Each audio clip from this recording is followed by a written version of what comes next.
Mornings always fly so fast in the bakeries, and actually there are many little things to do. So for that reason, I split my day in the life of a baker in 2 parts. So without a rush, I can show how the shift starts and ends. Let's quickly recap what happened in the previous video. So we saw the morning bake, the finishing touches of the pastries, the packing for the delivery, the lamination, and finally we, the whole team of the pastry and bread bakers, got together for breakfast. Bitter juice for the salt, for better blood.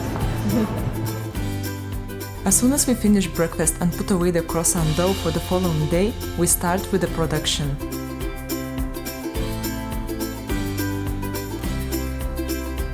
There's a pastry corner where lots of little things are being prepared by another colleagues, but we will take a quick look in a minute. So whatever we saw baked in the last video, now we need to prepare it according to the order sheet. In a few moments we will see how all these pastries are being prepared from scratch daily. However, specifically we will have a chance to get a closer look at the steps of chocolate knot and Tebirkes making. Then the cubes. We got a chance to see how we bake them, they molded with lots of energy, and now how we prepare them for the following day. The molds get sprayed, as otherwise we would struggle to take them out. It almost seems like it's a game. It reminds me a bit of Lego, where we need to fit them perfectly. Even though they are cut the same and have the same measurements, it still needs to find the perfect fit for the mold. Okay, let's get serious and come back to the lamination and see step by step how the chocolate nuts are done. So in the morning they look like this when we bake them. They also get a touch of glaze, then they get filled with ganache and are ready to go. The lamination process is the same as for croissants, but the slight difference is that on top we put a chocolate dough layer, which is done by mixing simple croissant dough with some chocolate and cacao. This is being done after we portion the dough in the corner pastry section. So nothing complicated really, the dough is being mixed until well combined and then rested and scored into cross. But why the dough is being scored? In this way it is easier to achieve a rectangular shape and eventually it's easier to put on the top of the laminated croissant dough sheet. Here my colleague is demonstrating the steps, which start by locking in butter, then flattening and cutting the ends. We make sure the butter is visible and then we fold the sheet.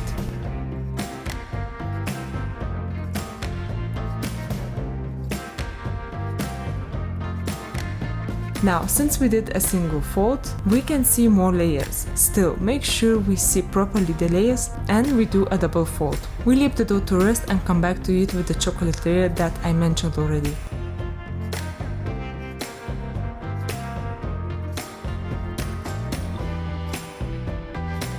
A few more folds and passes and it gets transferred to the working table. So once on the table, the sides are being trimmed from both sides. Then, using this kind of Q-lock tool, we slice the whole sheet into stripes.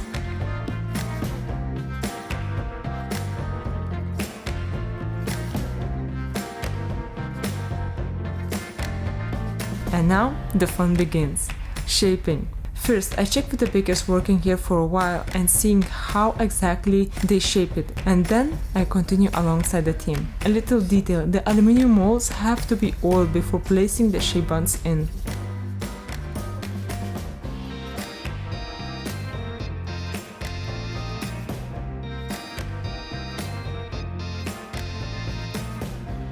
An army of buns is done. Let's move on with the production. I was looking forward to seeing how this pastry is done, as it's very local.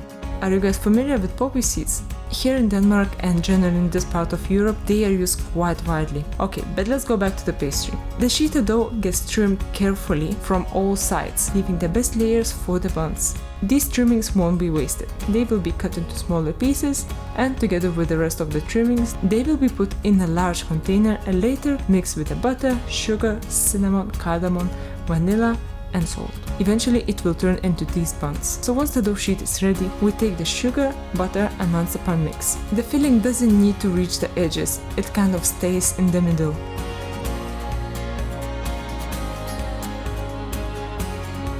Then we start folding. Firstly, the sides of the sheet get folded inward and then the bigger part of the dough from both sides get folded towards the middle. Well, probably it's easier to watch than for me to explain, to be honest.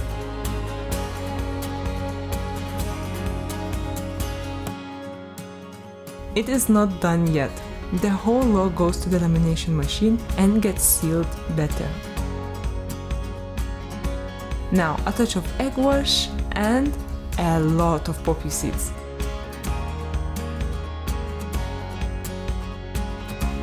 Then with the help of pastry wheels, the sheet gets sliced evenly and later stored for further use or arranged for tomorrow's bake. I got an impression that this pastry is actually being very loved by the customers.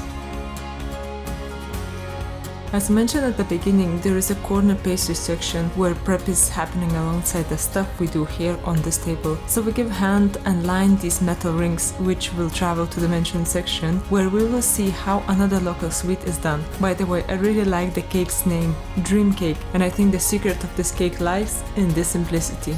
So it starts by whipping the eggs with sugar and vanilla. In the meantime, butter hits the saucepan and melts gently. Once the butter has slowly melted, milk is poured and whisked until nicely mixed together. The rest of the ingredients are being scaled and prepared for use.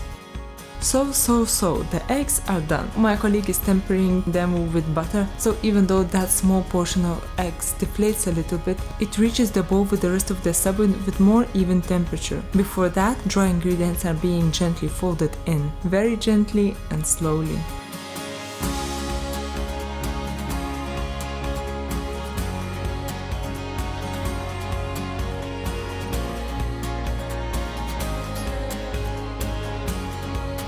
Now the batter is being divided into even parts. I was honestly really happy to watch how something local is being done. Halfway through, we turn the trays in the oven and now start with the second and final layer of cake. Here, butter, sugar, milk and coconut are being stirred together, and still on the hot cakes, it's being divided into equal parts. You can tell my colleague is working really precisely. She's making sure the surface is even and nice. Once these cakes come out of the oven, we leave them to set and later demold for tomorrow's use.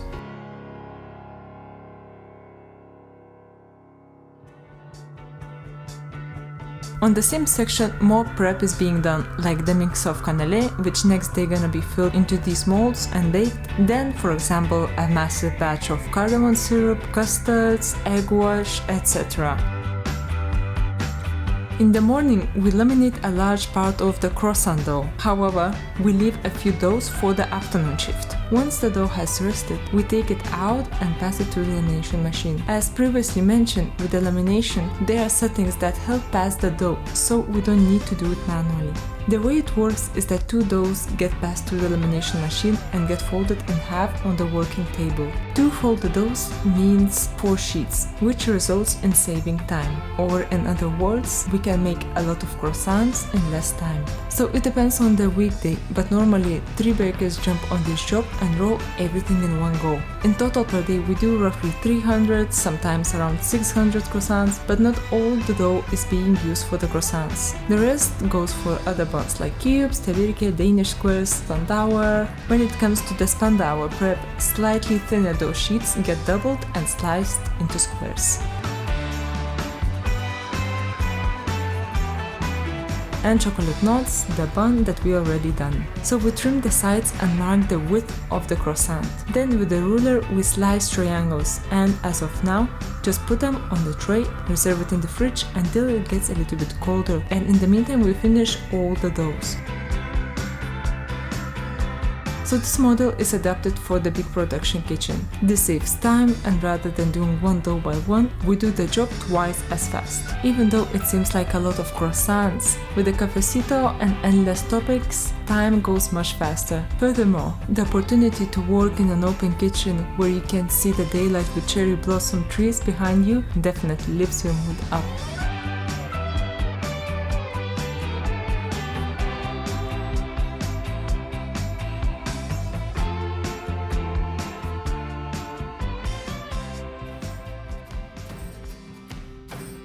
Another example of teamwork is the process of making cinnamon buns. I actually love how we come together and create a kind of circle of work. One baker has prepared the dough, another is scaling cinnamon cream and passing it to another baker, then it gets spread across the dough sheet, and then it's getting topped up with crème pâtisserie.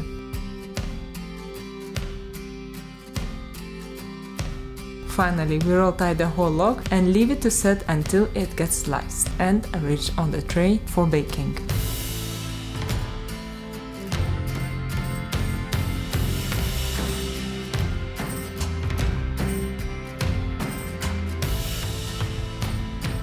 Whenever we finish one job, we always clean down and start fresh with the next job. So even though it's not too much on the record, but people working in the kitchen clean all day long. But the final clean down gives some sort of weird contentment. So we start with the table, scrubbing, wiping and drying. Then the fridges, cleaning and sanitizing, and eventually sweeping and mopping the floor. Needless to say, all team members jumping on this job and we finish it together.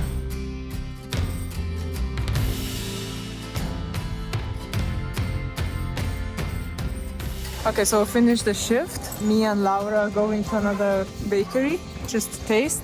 She will be my guide today. My amazing bicycle, I'm in love with this bicycle. We're not spoiled anymore with weather, but coming from Madrid and seeing rain, it just feels amazing, you know. Little things makes you happy.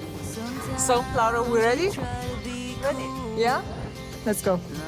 In the end, I've decided to keep this bakery visit for another video, which is gonna be a bakery tour of Copenhagen, where I'm gonna try various places.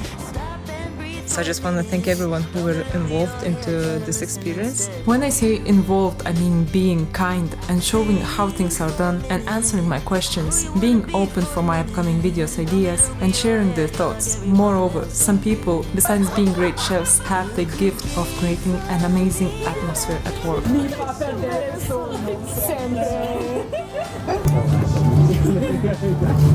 Why did you stop talking?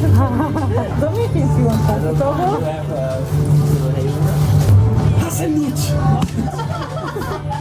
I love learning new things and creating friendships. It's such an awesome thing.